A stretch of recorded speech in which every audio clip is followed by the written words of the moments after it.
Case YouTube channel. ఈరోజు నేను ఒక మంచి స్టోరీ చెప్తాను. గుడి బ్రహ్మ కారంపూడి వెంకట రామదాస్ గురించి తెలుసుకున్నాం. ఒక ఎస్పీ మరో ఎస్పీ ఒక హెడ్ కానిస్టేబుల్ 6 డజన్ మంది కానిస్టేబుల్స్ విధులు నిర్వర్తించే పోలీస్ స్టేషన్ అది. చుట్టూ ప్రహరీ గోడలు కలిగిన ఒక పెద్ద ప్రాంగణంలో 200 గజాల స్టేషన్ వయోభారాన్ని లెక్క చేయగా ఎండలో వచ్చిన రఘురం ఆ స్టేషన్ వరండాలో ఉన్న బెంచ్ పైన కూలబడి బడలేక తీర్చుకున్నాడు. అక్కడి పోలీసులు ఎవరు అతను ఆ వయసులో అంత కష్టపడి ఎందుకు వచ్చాడో అని ఆరా తీసే ప్రయత్నం కూడా చేయలేదు. ఇంతలో ఎస్పీఐ వచ్చి మురళి లోపలి నుండి బయటికి వచ్చి బెంచ్ మీద కూర్చొని ఉన్న రఘురామ్ని చూసి మళ్ళీ వచ్చాడు అని మనసులో అనుకొని పట్టించుకోకుండా వెళ్ళిపోయాడు. సార్, ఒక్కసారి నా మాట వినండి, నాకు న్యాయం చేయండి ఎస్బీఐని బతిమలాడుతున్నాడు రఘురామ్. పెద్ద అయినా ఎన్నిసార్లు చెప్పాను ఇక్కడికి రావద్దని, వచ్చినా ఏ ఫలితం ఉందని, అయినా వస్తూనే ఉన్నావు. నీ వృధా శ్రమ, వెళ్ళిపో. అసలే ఈరోజు కొత్త ఎస్పీ వస్తున్నారు. బయటికి నడువు కటువుగా ఉన్నాయి మురళి మాటలు. ఇంటిలో లోపల హెడ్ కానిస్టేబుల్ అక్కడికి వచ్చి రఘురం జబ్బు పట్టుకొని ఇన్స్పెక్టర్ గారు వెళ్ళిపోమని చెప్పాడుగా. అర్థం కాలే. ముందు ఎక్కడి నుండి కదులు, అంతగా ఊపికుంటే పోయి ఆగు, అదిగో ఆ చెట్టు కింద కూర్చో, లేదా ఇంటికి పో, అంతేగాని ఇక్కడ వరండాలో మాత్రం ఉండకు అంటూ రఘురామ్ని అక్కడి నుండి బయటికి నెట్టేశారు. సూర్యకాంతి శిరస్సును తాకేసరికి తలలేకలేని ఓపికని తెచ్చుకొని అక్కడున్న వేప చెట్టుకేసి అడుగులేశారు రఘురాం. ఇంటిలో ఓ 2 పోలీసుల వాహనాలు వేగంగా వచ్చి పోలీస్ స్టేషన్ ఆవరణలో ఆగాయి. మడత నలగని కాకి డ్రెస్ ధరించిన ఓ మెరుపు తీగ లాంటి అమ్మాయి జీపులోంచి కిందికి దిగింది. అక్కడి పోలీస్ స్టాఫ్ మొత్తం అటెన్షన్లో నిలబడి ఆ కొత్త ఎస్పీని సెల్యూట్ చేస్తూ స్వాగతం పలికారు. చిరునవ్వుతో థ్యాంక్స్ చెప్తూ స్టేషన్లోకి అడుగుపెట్టింది ఆమె. ఈవిడే కొత్త ఎస్పీ, పేరు గౌరీ. చంద్రసనురాలు అంటూ కానిస్టేబుల్ తమలో తాము గుసగుసలాడుతున్నారు. ఎస్పీ వెనకే నడిచిన ఎస్పీ ఆమె పోలీస్ స్టేషన్ మొత్తం చూపిస్తూ ఇది మీ సీటు అంటూ సపరేట్ రూమ్లో ప్రత్యేకంగా ఉన్న టేబుల్, కుర్చీ చూపించారు. ఆమె కూర్చోగానే ఎస్పీ స్టాఫ్ని ఒక్కొక్కరిగా అక్కడికి పిలిచి అందరినీ ఆమెకు పరిచయం చేశారు. అలాగే స్టాఫ్కి ఈమె గౌరీ ఎస్పీఐగా ప్రమోషన్ మీద మన స్టేషన్కి వచ్చాడు అంటూ పరిచయం చేశారు. పోలీస్ స్టేషన్ మొత్తం నిశ్చితంగా పరిశీలించి దామి కిల్లి మడకలతో పెళ్ళుడిచిపోయిన గోడలు ఊడడానికి సిద్ధంగా ఉన్న పైకప్ ఫ్యాన్లు, రంగులూడిన గుచులతో ఉన్న లోకప్ రూమ్, ఒక మూల స్టాండ్కి తుప్పు పట్టిన తుపాకీలు దిష్టి బొమ్మలాగా దర్శనమిచ్చాయి. ఆ స్టేషన్ దుస్థితి ఆమెకు అరగంటలోనే అర్థమైపోయింది. చూడండి మురళి గారు, మన అందరిలో ఉన్న పెండింగ్ కేసుల ఫైల్స్ని నా టేబుల్ మీద ఉంచండి. అలాగే ఈ పోలీసు భవనాన్ని అధిగమించడానికి అవసరమయ్యే ప్రపోజల్ సిద్ధం చేయండి. ఎస్పీ గారితో మాట్లాడే వెంటనే నిధులు మంజూరు చేయించే బాధ్యత నాది. నెల తిరిగేసరికి స్టేషన్ రూపురేఖలు పూర్తిగా మాడిపోవాలి అంది గౌరీ. వచ్చి రావడమే విధులలో తలదూర్చిన ఆమె తీరు చూసి ఏమీ సామాన్యురాలు కాదు అనుకున్నాడు అక్కడ స్టాఫ్. కాసేపు పిచ్చపాటి మాట్లాడిన స్టాఫ్ గౌరీ ఆజ్ఞపై వాడి సీట్లకి వెళ్ళి ఎవరి పని వాడు చూసుకోగలరు. చెట్టు నీడలో నిలబడి కొత్త ఎస్బీ కోసం పోలీసులు చేసిన హంగామా అంతా గమనించిన రఘురాం వాడంతా లోపలికి వెళ్ళిపోవడంతో మళ్ళీ స్టేషన్ కేసి వదిలి అక్కడనున్న బెంచ్ పైన చతికిలపడ్డాడు. కొత్త ఎస్బీ కలిసే అవకాశం కోసం ఆశతో ఎదురు చూశాడు. సుదీర్ఘంగా ఫైల్లో లీనమైన గౌరీ ఓ కేసు డీటెయిల్స్ ఒక గంటలో స్టడీ చేసి రూమ్ నుండి బయటకు వస్తూ, చూడండి మురళిగారు, నేను మన హెడ్ కానిస్టేబుల్ సైదుల్ని తీసుకొని ఒక అర్జెంట్ కేసు విషయంపై బయటికి వెళ్తున్నా. ఏదైనా అవసరం అయితే నా మొబైల్కి కాల్ చేయండి అంటూ హెడ్ కానిస్టేబుల్ వెంట పెట్టుకొని బయటకు నడిచింది. సైదులు ముందు నడవగా గౌరీ ఫైల్ చేతుల్లో పట్టుకొని వరండా మీదుగా వడివడిగా నడుస్తూ తన వాహనం వైపు కదిలింది.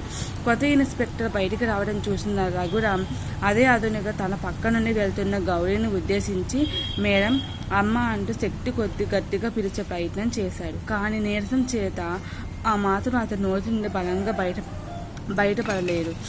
ఎవరో తనని పిలిచినట్టనిపించింది. ఒక్కసారి ఆగి వెనుతిరిగి చూసింది గౌరి.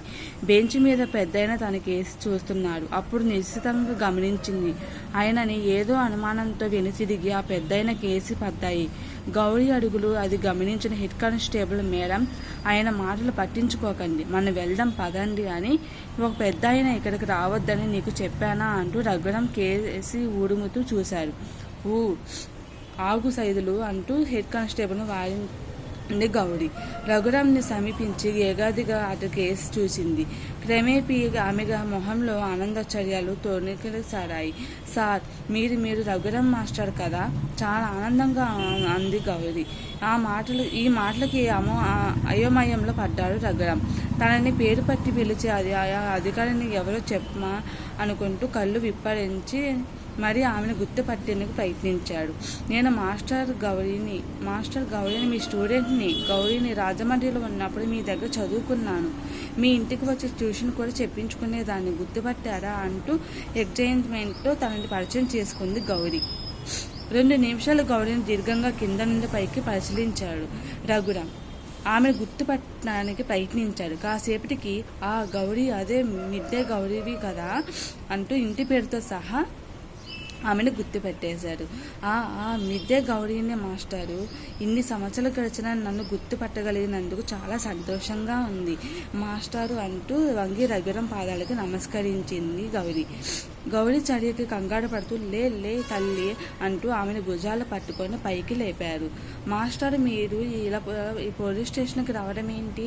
తన సందేహాన్ని వ్యక్తపరిచింది గౌరీ. అది అంటూ సైజులు కేసి సందేహిస్తూ చూశారు రఘురాం. ఇది గమనించిన గౌరీ, సైజులు, నువ్వు నాతో అవసరం లేదు, డ్రైవర్ కూడా అవసరం.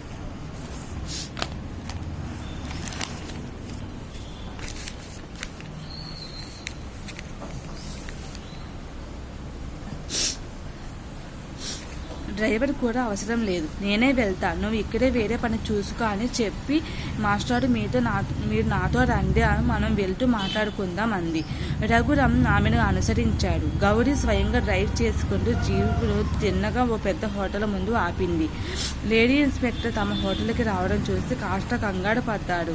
అక్కడికి మేనేజర్ స్వయంగా వచ్చి వాడికి ఏం కావాలో అడిగాడు. మంచి స్ట్రాంగ్ కాఫీ, 2 పప్పు అంది గౌరీ. నిమిషాల్లో పొగలతో కక్కుతున్న 2 కాఫీలు వాడి టేబుల్ పైకి చేరాయి. రఘురాం కాఫీ అందుకొని ఊదుకుంటూ కొంచెం సిప్ చేశాడు. కాఫీ గొంతులో పడేసరికి అతడి మొహంలో కొంత రిలీఫ్ కనపడుతుంది.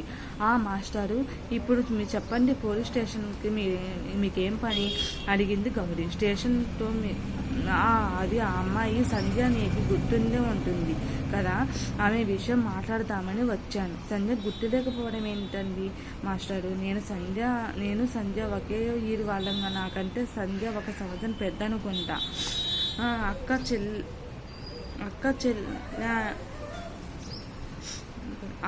అక్క అని పిలిచేదాన్ని. అందరూ మేమిద్దరం అక్క చెల్లెల్లా ఉంటామని అనేవారు. మా ఇద్దరి చాలా పోలికలు ఉన్నాయని మీరే స్వయంగా అనేవారు. సంధ్యకకి ఏమైంది? బాగుంది కదా? ఆతృతగా అంది గౌరీ. అది సంధ్యకి 2 ఏళ్ల క్రితమే పెళ్లి చేసి పంపాను. కొన్నాళ్ళు వాళ్ళ కాపురం బాగానే సాగింది. కానీ గత కొన్నాళ్ళుగా అట్టింటి వారు ఇటు భర్త సంధ్యని ఏదో వంగటో వేధిస్తున్నారు. ఈ విషయం ఫోన్లో నాతో చెప్పుకొని బాధపడేది. వారి కాపురం సజావుగా సాగడానికి నేను చేయవలసిన ప్రయత్నం అంతా చేశాను. అయినా ఫలితం లేదు. ఒకే ఊరిలో ఉంటున్న ఏడాదికి 1 రోజు కూడా వాళ్ళు సంధ్యను పుట్టింటికి పంపిన పాపాన లేదు. మేము వెళ్ళి ఫోన్లో మాట్లాడటమే తప్ప కూతుర్ని కళ్ళారు చూసుకునే భాగ్యం లేకపోయింది. ఈ మధ్య ఫోన్ కూడా రావడం లేదు. విసిగి ఇక పోలీసులను ఆశ్రయించక తప్పలేదు. కానీ మీ వాళ్ళు కంప్లైంట్ తీసుకోవడం లేదు. అందుకే పోలీస్ స్టేషన్ చుట్టూ తిరుగుతున్నాను. గౌరీకి ఈ విషయం అర్థమై చాలా బాధపడింది. సంధ్యని అత్తింటి వారు వేధిస్తున్నారా? పాపం, ఆయన తమ పోలీసులు కంప్లైంట్ ఎందుకు తీసుకోవడం లేదు? సంధ్య అత్తింటి వారు పరపతి గలవారా? చట్టాన్ని మేనేజ్ చేస్తున్నారా? అది నిజమైతే తానుండగా అలా జరగనివ్వను. ఈ కేసును పరిష్కరించి సంధ్యకి న్యాయం చేస్తాను అని రఘురాం మాస్టర్కి మనశ్శాంతి కలిగించాలని దృఢంగా నిర్ణయించుకుంది. మాస్టారు మాస్టర్ మాస్టర్ ఇప్పుడు నేనే ఈ ఊరు పోలీస్ స్టేషన్కి హెడ్ అక్క కేసు నేను చూసుకుంటాను. 2-3 రోజుల్లో మీరు న్యాయం జరిగేటట్టు చూస్తా. సంధ్య అడ్రస్ వివరాలు అడిగింది. ఇవ్వండి, అలాగే మీ మొబైల్ నెంబర్ కూడా ఇవ్వండి అంది గౌరీ. రఘురామ్ సంధ్య ఉండే అడ్రస్ చెప్పగా నోట్ చేసుకుంది. అలాగే అతడు చెప్పిన మొబైల్ నెంబర్ను తన ఫోన్లో గుడి బ్రహ్మ అంటూ సేవ్ చేసుకుంది. తన నెంబర్ కూడా మాస్టర్కి ఇచ్చి ఏదైనా అవసరమైతే ఫోన్ చేయమంది. ఆ తర్వాత మాస్టర్ని తన వాహనంలో ఆయన ఇంటికి దగ్గరలో విడిచిపెట్టి వెంటనే సంధ్య విషయం ఏంటో చూద్దామని ముందుకు కదిలింది. సంధ్య ఉంటున్న ఇల్లు పట్టుకోవడం పెద్ద కష్టం కాదు.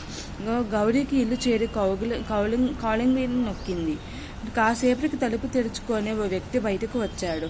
ఎదురుగా పోలీసును చూసి కాస్త కంగారు పడ్డారు.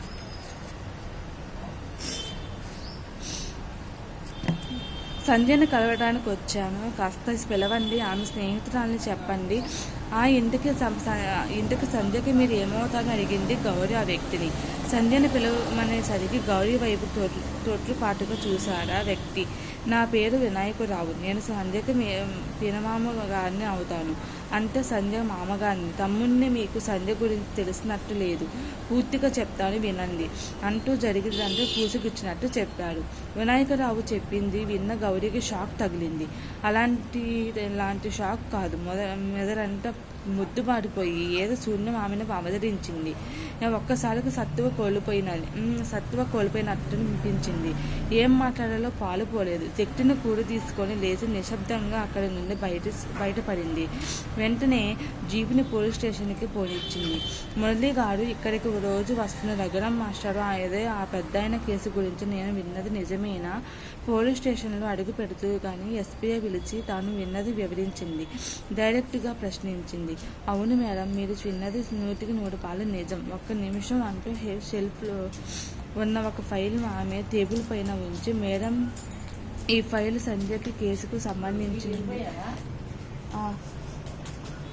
సంబంధించింది చదివితే మీరు విన్నది నిజమేనని నిర్ధారణ చేసుకోవచ్చు అన్నాడు మురళి. మరొక క్షణం ఆలస్యం చేయకుండా ఆ ఫైల్లో రిపోర్ట్ను చదివించి అంతా గందరగోళంగా అనిపించింది. వెంటనే మాస్టర్ ఇంటికి వెళ్ళాలని నిర్ధారించుకుంది. రఘురామ్ ఇంటికి చేరుకొని గౌరీ కాలింగ్ బెల్ నొక్కింది. కాసేపటికి తలుపు తెరుచుకుంది. ఎదురుగా తలుపు తెరిచిన ముత్తైదువును చూసి మాస్టర్ భార్యగా గుర్తుపట్టింది. అమ్మ, మీరు సంధ్య తల్లికి కనక మహాలక్ష్మి గారు కదా అంటూ లోనికి అడుగు పెట్టింది. పోలీస్ ఇన్స్పెక్టర్ని చూసి కాస్త కంగారు పడిన ఎక్కడో ఆమెను చూసినట్టు అనిపించింది. ఆమెకి, నేను గౌరీని చిన్నప్పుడు రాజమండ్రిలో మాస్టర్ దగ్గర చదువుకున్నాను. మీ ఇంట్లో మీ సంధ్యతో ఎంతో చనువుగా మెలిగేదాన్ని. మీరు సంధ్యతో పాటు మీ కూతుర్లా చూసుకునేవారు అంది. గౌరీ తాను పరిచయం చేసుకుంటూ, గౌరీవా, ఇంతకు ముందే నీతో పరిచయం ఉన్నట్టు నిన్ను చూడగానే అనిపించిందమ్మా. ఎలా ఉన్నావు? పోలీసు ఉద్యోగం చేస్తున్నావా? ఎన్నో ప్రశ్నలు వేసింది ఆమె. ఇక్కడే ఎస్పీగా వచ్చాను. ఈరోజు ఛార్జ్ తీసుకున్నాను. మాస్టర్ కోసం వచ్చాను. ఆయన ఉదయమే మా పోలీస్ స్టేషన్కి వస్తే గుర్తుపట్టి పరిచయం చేసుకున్నాను. ఆ మాస్టర్ ఎక్కడ? మాస్టర్ పేరెట్ల మొక్కలకి నీళ్లు పోస్తూ కాలక్షేపం చేస్తున్నారమ్మా. వస్తారు, కూర్చో అంటూ గౌరీని సోఫాలో కూర్చోపెట్టింది.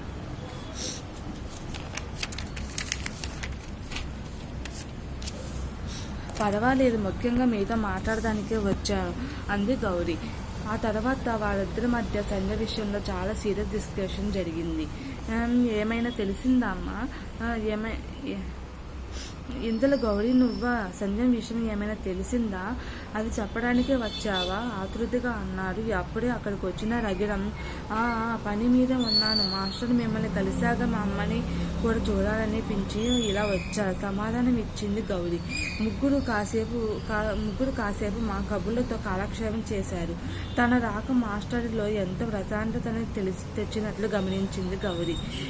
మన్నాడు పోలీస్ స్టేషన్కి రాగానే గౌరీ ముందుగా గమనించింది. వరండాలో బెంచి మీద మాస్టర్ కూర్చొని తన కోసం ఎదురు చూడటం. మాస్టారు లోపల కూర్చోలేకపోయారా అంటూ పలకరించి, మీ పని మీద ఉన్నాను, త్వరలో మీ సమస్య పరిష్కరిస్తాను, మీరు నిశ్చింతంగా ఇంటికి వెళ్ళండి అని నచ్చజెప్పి ఆయన్ని ఇంటికి పంపించింది. ఇలా 4-5 రోజులుగా గౌరీ స్టేషన్కి రాకముందే రఘురాం వచ్చి వరండాలో అదే బెంచ్ పైన కూర్చొని ఆమె కేసం ఎదురు చూడటం, గౌరీ ఆయనకి నచ్చచెప్పి పంపడం పాటి అయిపోయింది. ఒక విషయం గౌరీకి స్పష్టంగా అర్థమైంది. ఈ మాస్టర్ సమస్య పూర్తిగా సమస్యపోయే వరకు ఆయన స్టేషన్కి రాక మానడని కానీ ఆమె మాస్టర్ సమస్యను ఎలా పరిష్కరించాలో పాలుపోలేదు. ఇక లాభం లేదనుకొని బాగా ఆలోచించి ఒక స్థిర నిర్ణయించుకుంది. ఈరోజు ఆదివారం.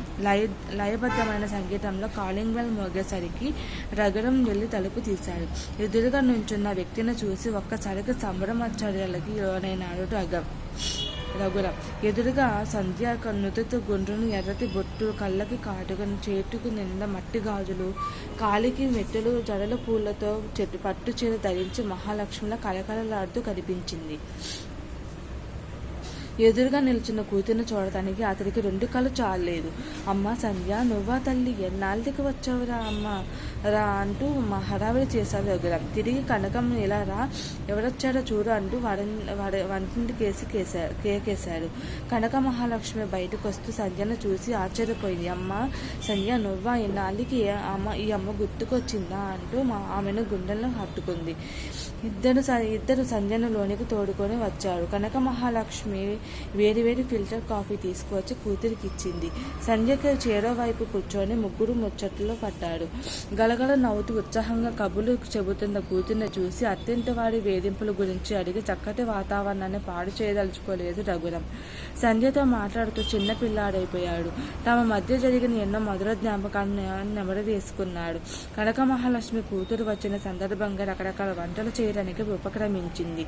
తల్లికి సహాయంగా వంటగదిలోకి వెళ్ళింది సంధ్య. వారికి దగ్గరలోనే కుర్చీ వేసుకొని కూర్చొని వారి ముచ్చట్లు ఆనందంగా వింటూ మధ్య మధ్యలో మాట కలుపుతున్నాడు రఘురాం. చాలా రోజుల తర్వాత తృప్తిగా భోజనం ముగించిన రఘురాం భార్య అందించిన తాంబూలం వేసుకొని వాళ్ళు కుర్చీలో సేద తీరాడు. ఇంతలో సంధ్య అక్కడికి వచ్చింది. సంధ్య, సాయంత్రమే వెళ్ళిపోవాలా, ఓ 2 రోజులు ఉండకూడదు అన్నాడు. లేదు నాన్న, మా వాళ్ళకి వచ్చేస్తానని మాటిచ్చాను. మళ్ళీ నేను మిమ్మల్ని చూడటానికి రావాలంటే నా మాట నిలబెట్టుకోవాలి అని సమాధానం ఇచ్చింది. సంధ్య పక్కనే కూర్చొని తండ్రికి ఎన్నో కబుర్లు చెప్పింది. సాయంత్రం నాన్న, నేను బయలుదేరుతున్నాను, క్యాబ్ బుక్ చేశాను, మరి కొద్దిసేపట్లో వస్తుంది అంది సంధ్య. ఇంతలో కనక మహాలక్ష్మి ఓ పళ్ళెంలో పట్టు చీర, రవిక, పసుపు కుంకులతో పాటు పాత గుడ్డ చిన్నది కావాలి.